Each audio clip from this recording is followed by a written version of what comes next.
Hello friends, welcome to half M melting cook. இன்றைக்கி பார்க்க போகிற ரெசிபி ஒரு சூப்பரான எக் பிரியாணி தான். பட் நம்ம இது பிரியாணி ரைஸில் பண்ணாமல் சம்பா கோதுமை ரவையில் தான் பண்ணியிருக்கோம். செம்ம டேஸ்ட்டாக இருக்கும். வாங்க எப்படி பண்ணலான்னு பார்க்கலாம். இந்த பிரியாணிக்கு தேவையான அளவுக்கு கடலை எண்ணெய் சேர்த்துருக்கேன். 3 ஸ்பூன் அளவுக்கு நான் கடலை எண்ணெய் சேர்த்துருக்கேன். அது கூட பிரியாணி ஸ்பைசஸ் எல்லாத்தையுமே நம்ம சேர்த்துக்கலாம். எல்லாத்துலேயுமே 1 இல்லை 2 அந்த மாதிரி சேர்த்துக்கோங்க. ரொம்ப அதிகமாக சேர்த்துக்க வேணாம். ஒரு 1/4 ஸ்பூன் நல்லா முழு சோம்பு சேர்த்துக்கோங்க. ஸ்டவ் நல்லா மிதமான தீயிலேயே இருக்கட்டும். இப்போ ஒரு 3 வெங்காயம் நான் ஸ்லைஸாக கட் பண்ணி சேர்த்துருக்கேன். அது கூடவே காரத்துக்கு பச்சை மிளகா, நான் பச்சை மிளகா கீரி போட்டிருக்கேன். ஸோ இது அந்தளவு காரம் இல்லை, அதனால் நான் கீரி போட்டிருக்கேன். உங்களுக்கு காரமாக இருக்கிற பச்சை மிளகாவாக இருந்தால் நீங்கள் அப்படியே கட் பண்ணி நீங்கள் அப்படியே சேர்த்துக்கலாம். ஆனியன் நல்லா வதங்கி இருக்கட்டும்.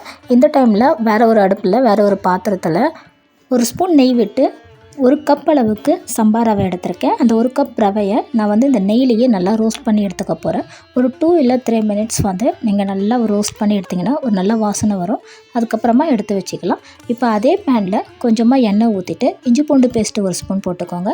இது எதுக்கு பார்த்தீங்கன்னா, நம்ம எக் பிரியாணி பண்ண போகிறதுனால எக் நான் தனியாக வேக வச்சு எடுத்திருக்கேன். அது வறுக்கிறதுக்காக.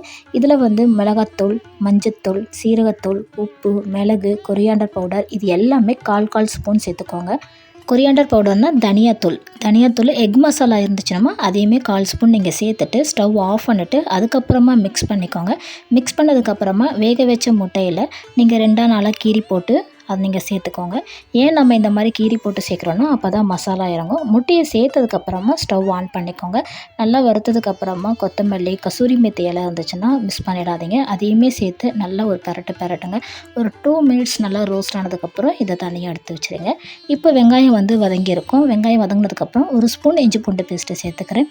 வழக்கமாக பிரியாணிக்கு எப்படி பண்ணுவோமோ அதே மாதிரி தான் கொத்தமல்லி, புதினா இது எல்லாமே போட்டு இது கூட தக்காளி 3 பெரிய சைஸ் வெங்காயத்துக்கு 2 தக்காளி எடுத்திருக்கேன்.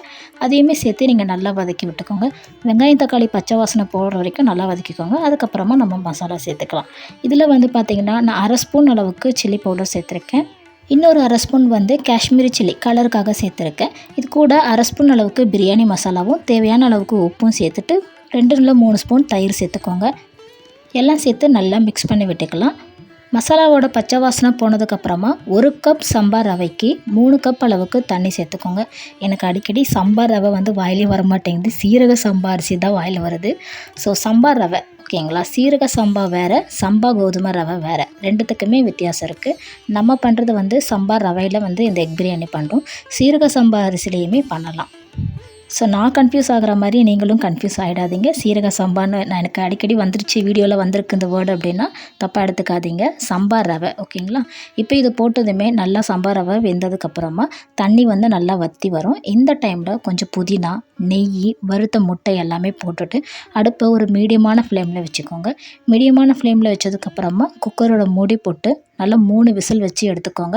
3 விசில் வச்சு எடுத்துகிட்டு ஒரு 10 நிமிஷம் கழித்து ஓப்பன் பண்ணி சாப்பிட்டு பாருங்கள்.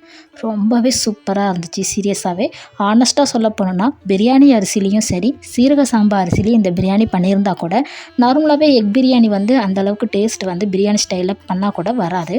பட் இந்த சம்பா ரவையில் பண்ணும் போதும் அவ்வளோ டேஸ்ட் உண்மையாகவே. இது பார்த்திங்கன்னா நான் ஃப்ரைட் ஆனியன் சேர்த்துருக்கேன். இது கொஞ்சம் கிறிஸ்பியாக நல்லாயிருக்கும். ஸோ அதனால் நான் சேர்த்துருக்கேன். நல்லா தேங்காய் எண்ணெயில் கொஞ்சமாக ஆனியனை கட் பண்ணி ரோஸ்ட் பண்ணி அதை எடுத்து அதுக்கப்புறமா சேர்த்துருக்கேன்.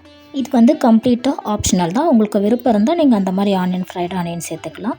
இது கூட நல்ல ஒரு தயிர் பச்சடி வச்சு சாப்பிட்டு பாருங்கள். இதோட டேஸ்ட்டு உண்மையாகவே பிரியாணி அரிசிலேயே பண்ணியிருந்தால் கூட அடிச்சிக்கவே முடியாது, அந்தளவுக்கான டேஸ்ட்டு. இதே ரெசிப்பியை நீங்கள் வீட்டில் ட்ரை பண்ணி எப்படி வந்திருக்குன்னு சொல்லுங்கள். உங்களுக்கு முட்டை ரொம்ப பிடிக்குன்னா இந்த ரெசிப்பியை நீங்கள் கண்டிப்பாக ட்ரை பண்ணுங்கள்.